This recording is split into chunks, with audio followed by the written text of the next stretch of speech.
இன்றைக்கு ஒய்எம்சிஏ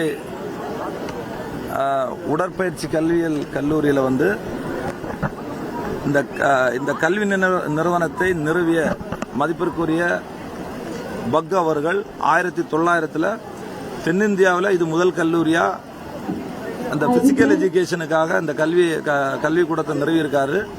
அவருடைய 69வது ஆண்டை நினைவு கூறுகின்ற வகையில் இங்கே வந்து பல விளையாட்டு போட்டிகள் நடக்குது. இந்த விளையாட்டு ஃபெஸ்டிவலில் நானும் கலந்துகிட்டதுக்கு இங்கே வந்திருக்கேன். என்னை பொறுத்தவரையில் இன்னைக்கு ஒவ்வொரு பல்வேறு பகுதியிலிருந்து இன்டர் காலேஜாக இருக்கட்டும் அல்லது இன்டர் ஸ்கூலாக இருக்கட்டும், எல்லா பள்ளி கல்லூரியிலிருந்து இங்கே அதிகப்படியான மாணவிகள் கலந்துட்டு இருக்காங்க. அவங்க வந்து அந்த விளையாட்டு வந்து நடக்க போகுது. அந்த விளையாட்டில் வெற்றி பெறுவதற்கு பரிசுகள்லாம் கொடுத்து ஊக்கப்படுத்துகிறாங்க. இது முழுக்க அந்த ஃபவுண்டர் இதை வந்து நிறுவன மதிப்பிற்குரிய பக் அவர்களுடைய நினைவை போற்றுகின்ற விதத்தில் நடக்குது. இங்கே இருக்கக்கூடிய மாணவிகள் இதை நல்லா இந்த விளையாட்டு மட்டும் விளையாட்டாக நினைத்து விடக்கூடாது. இந்த விளையாட்டின் மூலம் இன்றைக்கு தமிழ்நாட்டிற்கும் நம்முடைய இந்திய நாட்டிற்கும் பெருமை சேர்க்கக்கூடிய அளவில் அவங்களுடைய பாதையை வழிவகுக்க வேண்டும். மற்றபடி இன்னைக்கு விளையாட்டுத்துறையை பொறுத்தவரைக்கும் இன்னைக்கு கடந்த காலத்தை விட 83 விழுக்காடு கிட்டத்தட்ட 1501 கோடி ரூபாய் 1050 கோடி ரூபாய் இன்றைக்கு வந்து அதிகமாக கொடுத்துருக்காங்க. இது எல்லாமே மாணவிகளை ஊக்கப்படுத்துகின்ற விதமாக தான் நான் நினைக்கிறேன். அதான் அதுக்காக நீங்க ஒரு நாடகம் நடத்துறீங்க, அதுக்கு தாவேக அரசை வந்து பகடக்கையா யூஸ் பண்றீங்கன்னு சொல்லிட்டு தயாநிதி மாறன் ஒரு குற்றச்சாட்டு வைக்கிறாரு. சரி, அதே தயாநிதி மாறன்ட்ட நான் ஒரு கேள்வி கேட்கிறேன்.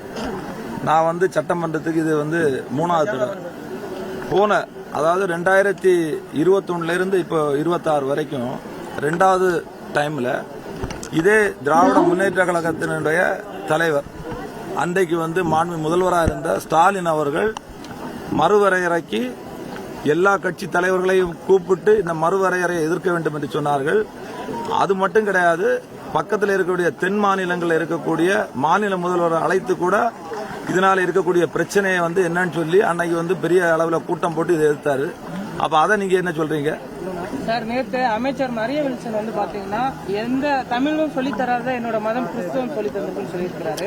இது இப்போ வந்து தற்பொழுது பிரச்சனையாயிருக்கு. இல்ல அதை வந்து தப்பா நினைக்க முடியாது. இப்போ நான் வந்து கிறிஸ்தவ மதத்தை தழுவக்கூடியவர், இன்னொருத்தர் ஹிந்து மதத்தை தழுவக்கூடியவர்களா, இன்னொரு பௌத்த மதத்தை தழுவக்கூடியவர்களா, இன்னும் இஸ்லாமிய மதத்தை தழுவக்கூடியவர்களா, எல்லா மதத்தை ஒவ்வொருத்தரும் ஒவ்வொரு மதத்தை, அது வொர்ஷிப் என்பது நம்மளுடைய ஃபண்டமெண்டல் ரைட், அடிப்படை உரிமை. இதுல யாரும் சொந்தம் கொண்டாட முடியாது. அவருடைய வழிபாடு கிறிஸ்தவ வழிபாடு, அதுதான் அவர் சொன்னாரு. அதை வந்து அவரு மாண்புமிகு சட்டமன்ற உறுப்பினர்கள் அவர் திருச்சி சொன்னது என்னன்னா, நீங்க வந்து உங்களுடைய உச்சரிப்பு, இப்ப வந்து நான் என்னுடைய பாடி லாங்குவேஜ் நீங்க பாத்தீங்கன்னா நான் கன்னியாகுமரி மாவட்டம், கொஞ்சம் நீங்க பாத்தீங்கன்னா மலையாளம் கலந்து இருக்கும், இல்லைன்னா இலங்கை தமிழ் மாதிரி இருக்கும். ஆனா அது மாதிரி சென்னை தமிழ் வந்து வித்தியாசமா இருக்கும். அவருடைய பாடி லாங்குவேஜ்ல அவர் பேசியிருக்காரு. கடந்த முறை வந்து நீங்க மதிப்பிற்குரிய பைனான்ஸ் மினிஸ்டர் வந்து பழனிவேல் தியாகராஜன் அவர் உச்சரிப்பும் புரியும். ஆனா கொஞ்சம் அந்த தமிழ் வந்து அது ஒவ்வொருத்தருடைய நடைமுறை, அதை வந்து நம்ம குற்றம் சொல்ல முடியாது. சார், நேற்று தான் பொது நிகழ்வுல தமிழ் தாய் வாழ்த்துக்கு முதலிடம் கொடுக்கணும்னு சொன்னோம். ஆனா நீங்க இன்னைக்கு பங்கேற்றிருக்க இதுல 2வது தான் தமிழ் தாய் வாழ்த்து பாடப்பட்டிருக்கு. இல்ல தமிழ் தாய் வாழ்த்து வந்து நீங்க கரெக்டா புரிஞ்சுக்கணும். தெளிவா சொல்லியிருக்காங்க. பொது நிறுவனங்கள், நம்முடைய அரசு பள்ளிகள், அரசு அலுவலகங்கள், இப்படிப்பட்ட இடங்கள்ல தமிழ் தாய் வாழ்த்து முதல்ல தொடங்கும். இங்கேயும் தமிழ் தாய் வாழ்த்து தான் முதல்ல தொடங்கப்பட்டது. இது வந்து ஒய்எம்சிஏ ஒரு கல்லூரி. அவங்க வந்து ஒரு கிறிஸ்டியன் அந்த இதுக்கு உட்பட்டு வர்றதுனால முதல்ல ஒரு ஜெபத்தை ஏற்கெடுக்கிற மாதிரி ஒரு பாட்டு பாடினாங்க.